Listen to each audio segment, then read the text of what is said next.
So, the title of my talk today is What's This Thing Called Life? Right? He just sang That's Life. And what Kevin just sang is a song that I grew up with. Didn't we all kind of grow up with this? We've all grown up with this. And we kind of bought into it, the whole idea of, I've been a puppet, a pauper, a pirate, a poet, a pawn, and a king. All these things. You have so many different stages of your life that you have been up to this point. I mean, think about it. You were a child, then you were a high school student, then you were maybe a college student, then maybe you got married, maybe you got divorced, maybe you got married again, maybe you had a job, then you quit your job. All these different, you're like, you picked everyone I did. So all of these different stages of your life that you've lived through, and yet, is that what life is? I mean, is that really what life is? So take a deep breath. Imagine this. You wake up in the middle of the night. Your heart is racing. You're sure you heard something. A noise in the house. Someone is in the house, and it's the middle of the night. In that moment, what's real? Is it the house at that moment, silent and still? Or is it the fear, loud, vivid, undeniable, your heart thumping in your chest? Because here's the strange thing. Your body doesn't care whether the threat is real or imagined. Your heart pounds anyway. Your breathing changes anyway. Your reality in that moment is fear, regardless of whether something really is going on. Now fast forward to the morning. You walk outside, you look up at the sky, you see the sun has risen. It feels peaceful, perfect, certain, solid. But that same sun you're looking at is a massive nuclear reaction happening 93 million miles away. Is that real? Or are you real, standing there looking at it?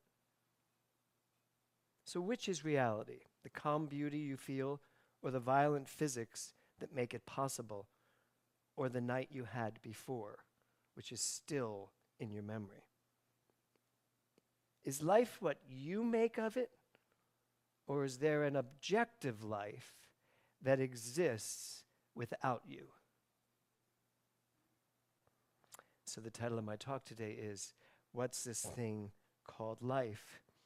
Is it the world as it actually is we live in, or is it the world we experience that we actually live in?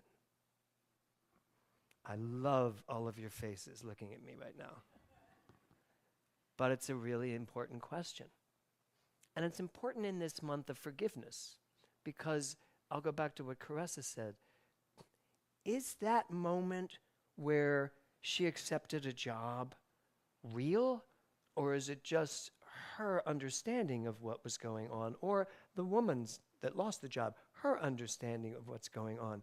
Was the reaction really what was going on, or the objective thing that happened, meaning someone lost a job, someone got a job? Is that what life is? Or is it your reaction to it all? We are working right now in advanced consciousness on this very concept of objective, subjective reality. And one of the things that has activated in me, and this is the, third time, fourth time I've taught this book, it never hit me like this before, but this concept of, is there really a world outside of my world? Is there really a world outside of your world? Does it really exist? And if it does, how does it exist without you realizing it? I mean, think about that just for a second. So Ernest Holmes taught that there was one mind, one infinite divine mind, one infinite reality, right? But he also taught about the individuation of each individual mind within the one mind. So the question becomes, what are you living? Are you living from a perspective of out there, or are you living from a perspective of in here? And I'm going to tell you, there is an answer to that question. You are living from a perspective of in here, even if your perspective of in here is that you're living in a world out there. Have I confused you yet? You all get it? Good. Give me my first slide, Swan. So, is the world as it actually is, or how we experience it? So, many years ago, we took our first trip to Guatemala, to the Casa Guatemala, which at the time was an orphanage when we first went. Now it's a school. And I was under the delusion that I was going to Guatemala to help people, to teach children, to help these poor, unfortunate, poverty-stricken children to be happy, giving them a piece of my joy and my happiness, and bringing our Western civilization to their little hobbled village. Yes. What I learned was that I was the poor, unfortunate civilization coming to a world where these children were so happy and they didn't care if they had the best electronics and computers and everything. They were kicking caps, bottle caps on the ground and seeming like that was the most joyous thing you could possibly do in that moment, which it was. And my head just blew off my shoulders when I was in that village. I was just like, oh my God. I felt embarrassed that I actually thought one thing about them, but that's not their reality. That's my reality. So here's the question. Is there an objective reality here? I mean, is there an objective reality? No, because here's the thing. I looked at it one way. My objective point of view about that little village was that they were poor kids that needed my help. That was my reality, and it seems like that's the objective reality, because most of us would sit here saying, well, they have no money. They have no clothes. One day I went up to the woman that ran the place, and I went, you know, a couple of the kids that are in my classes don't have shoes. She went, uh-huh. I said, well, can we, we brought all this money and stuff. Can we, maybe shoes? She went, it doesn't work. She says, they don't like shoes. She said, we give them shoes, they lose them, and they don't care. She said, so there's nothing we can do. I said, okay. And then I would see the kids running around, and I'd see them throwing their shoes away. It was hysterical. But I had the idea that they should have shoes. They didn't. I always tell the story about Nora when I was out with the kids riding their bikes. She was like 6 or 5, and they're riding their little tricycles. And we stopped for something, went to somebody's house, came back out, and it was chilly. My reality was that it was chilly. Her reality was that I don't need to wear a sweater, it's not cold. And so we got into this tug of war. Now, there should be no tug of war when a parent says, wear your sweater. That was my reality. Her reality was, there should be no tug of war when I tell you my body's fine. You hold the sweater. And this did not work for me. I was a new parent, only a few years, five years into it. And I was like, I grew up with military parents. We said, yes, sir, no, sir. May I leave the table, sir? You know, it was like, or ma'am. It was like, that's how I grew up, in a very military-esque. My dad was a cop. All of his uncles, all my uncles were cops or firemen. We weren't the rich Mellons that moved to Pittsburgh. We were the cops and the firemen in Philly. Yeah. But I grew up in that. So, and then Nora, she would not put on the sweater. So I lost it. I just grabbed the sweater. I grabbed her under one arm and the bike on the other arm. I said, then when you're not riding the bike, which didn't do well for me either because it was a heavy bike. And I just had to walk it all the way home while Will is riding his bike behind us laughing the whole way. We get home, and at the time, I had a therapist who was helping me with parenthood. And I told him the whole story from my point of view, which was that she is really going to be a difficult child. And she's itinerant, and she fights me. And he went, well, she wasn't cold. I said, but it was cold out. He went, not to her. And I was like, what are you saying? He said, I'm saying you failed that particular thing. And I was like, wow, okay, well, that's your reality. But is there an objective reality there? And the answer is what? No. There's no objective reality there. Nora's reality was correct. And we laughed about it for years after that. Years. She showed up at church one Sunday wearing something, and I started to say something. She went, really? And I went, you're right. No, it's all good. Wear sneakers if you like on stage. But there's no, I mean, there's a positive reason I'm doing this today, because it has to do with forgiveness. If there's only your subjective reality, then actually probably there's nothing to be forgiven. Think about that. We hold on to so much, but what we're holding on to is our subjective reality about something, not an objective reality. And while it seems difficult to live in a world that is not an objective world, at the end of the day, it really is about your point of view, your perspective, your subjective understanding of what the world is.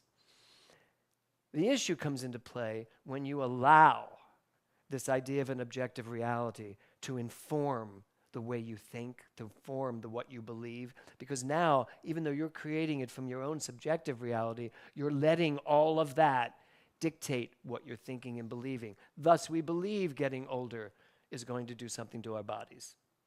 We believe money problems. We buy into the idea that there's lack in the world. We buy into the idea that we have to work for money, as opposed to it's an opulent universe, it's all mine. All of those things are an objective viewpoint that someone has put out there as objective truth. We have digested it, believed it, and we're living from it. And yet at the end of the day, all there is this, as I said during Amazing, field of pure potential, waiting for you to say yes to it. The next slide. So Albert Einstein said the most incomprehensible thing about the universe is that it is all comprehensible. Right? So what I'm saying to you, I hope today, is really understandable, because it is comprehensible. That's the way the universe works. We've been teaching this since 1927 when Ernest Holmes wrote the book, or perhaps since Jesus the Christ said, "It is done unto you as you believe." So start believing good things. Jesus did not say the universe is here to tell you what to do. The universe is here to give you rules and regulations to live by. He didn't. He actually came to say the exact opposite, to break all that out and to say, it is done unto you as you believe, because it's all subjective. Whatever you believe is what you're going to manifest.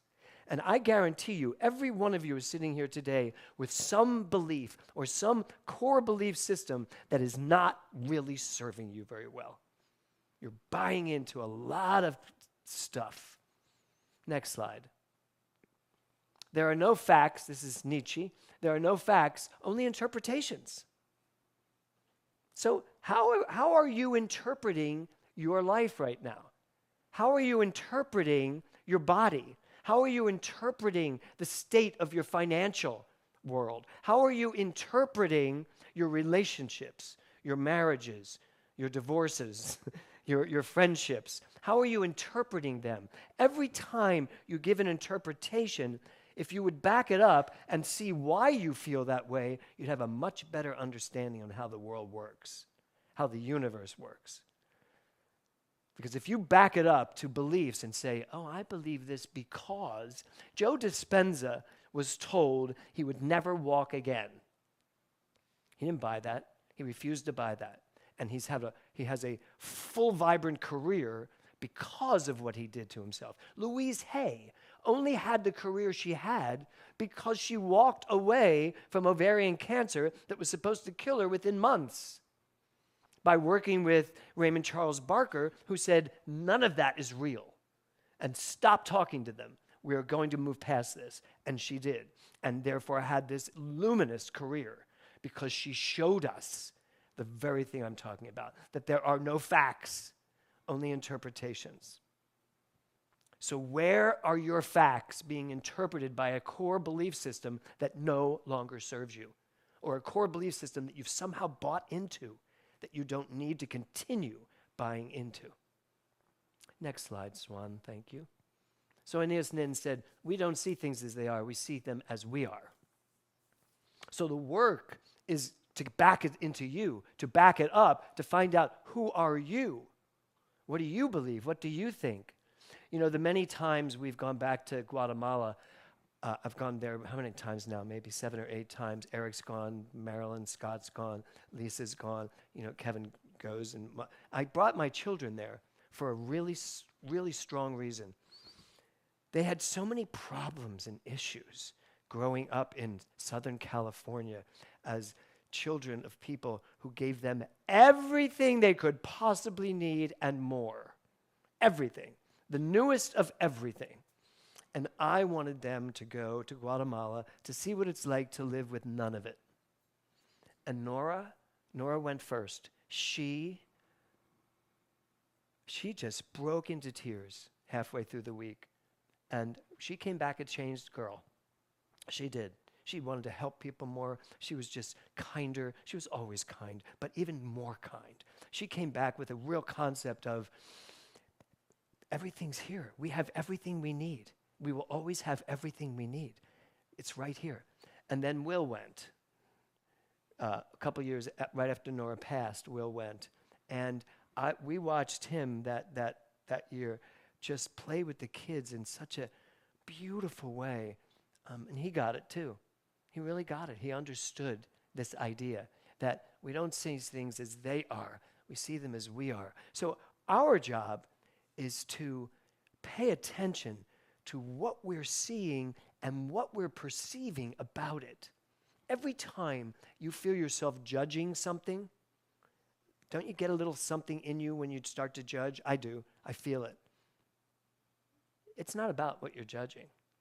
It's about you. Why are you judging? Why are you feeling the way you feel? That is not an objective reality in front of you. That is your reality that you're putting out there. Period. It's not real, folks. None of this is real. None of it is real. Because none of it can be objectified into one thing that we all agree on. It's all going to come from you. Next slide. What we observe, this is Heisenberg. Heisenberg is the founder, I guess you could say founder. He's one of the creators of quantum physics. And he said, what we observe is not nature itself, but nature exposed to our method of questioning. I mean, think about that. We all see the same things. So we had a party in Palm Springs called the Red Party. And I went and bought a really sexy red shirt to wear to the Red Party. And it was like a kind of a little see-through, tight, shirt, armless shirt. And I showed up at the Red Party, and while I thought I looked amazing, I will say that most people looked at me and thought I went nuts because I wasn't wearing red. I was wearing fuchsia. First of all, it was mostly gay people, so I thought fuchsia would have worked. But they're like, why'd you wear fuchsia? I was like, this isn't fuchsia, it's red. They said, no, it's fuchsia. I was like, well, what is fuchsia? It's red. It's a form of red. They went, fuchsia's a form of purple. I was like, it's not the purple party, it's the red party. And I'm thinking to myself, I thought a lot of things to myself, but the first thing I thought to myself was, that's your opinion. That is your reality of red. My reality of red is apparently fuchsia, and I like fuchsia. And it wasn't until Marcy Welling came up to me and she said, I love that you wore something to stand out.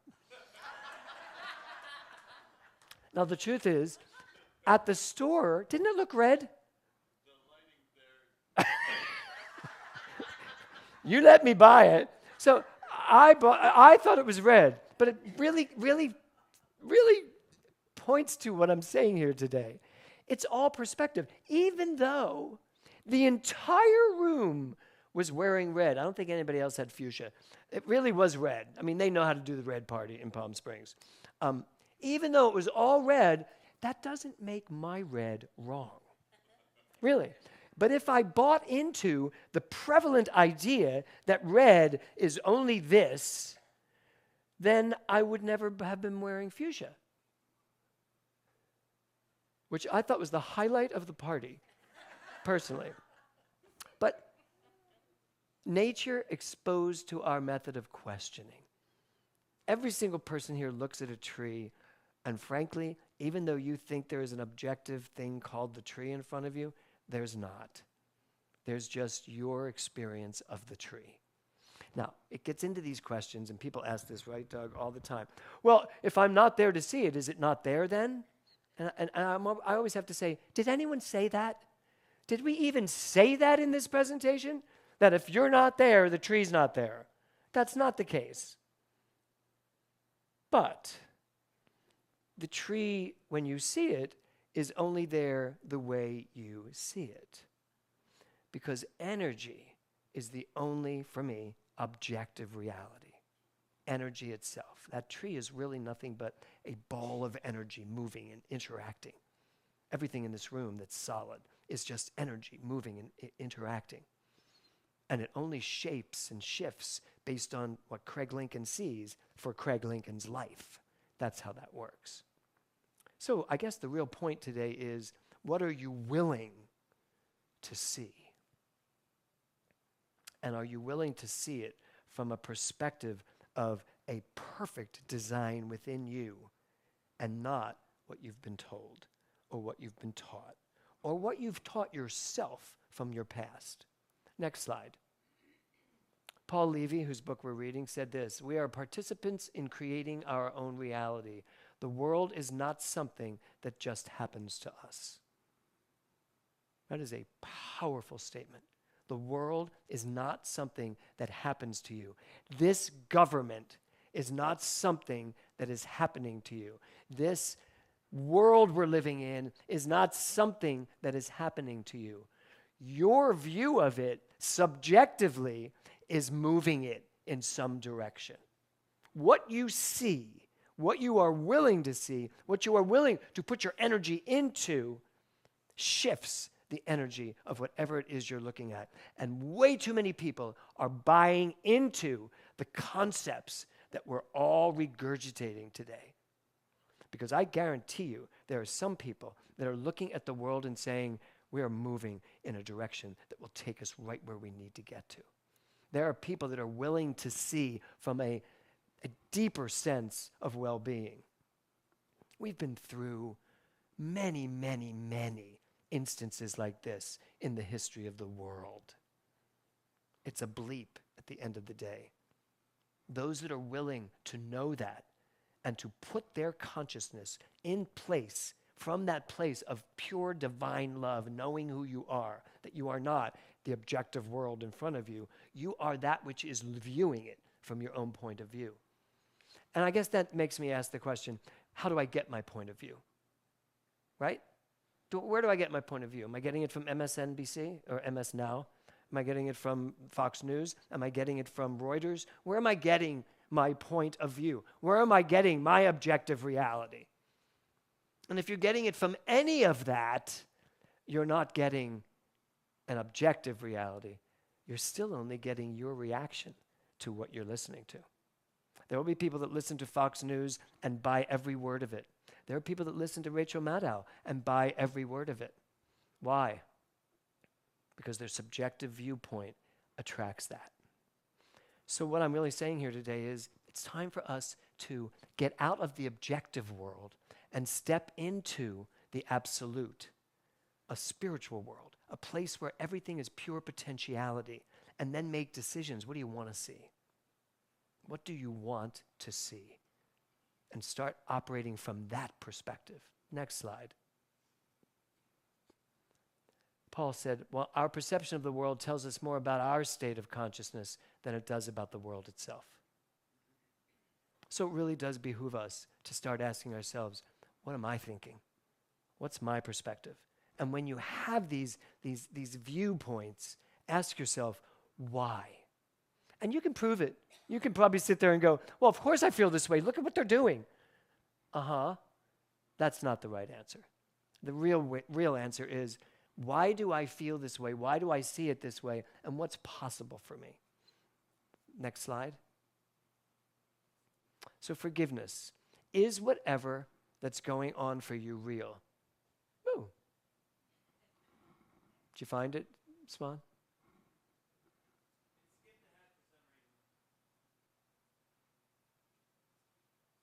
Keep going. There you go. Is whatever that's going on in your life real?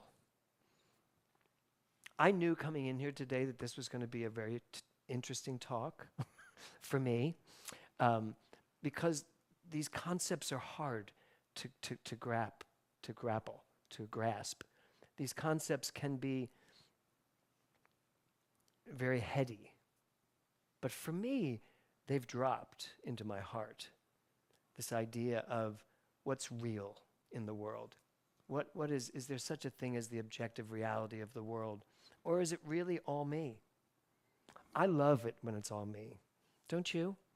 Don't you love it when it's really all about you? Tiffany does. When it's all about Tiffany, her world is perfect. Right? Yes. Yeah. But here's the thing. It's all about Corrine Draper too. Because it is. The world, your world, is nothing other than what you see it as. That's it. That puts a hell of a lot of responsibility on each one of us to create the world we want to live in. Because guess what? We are anyway.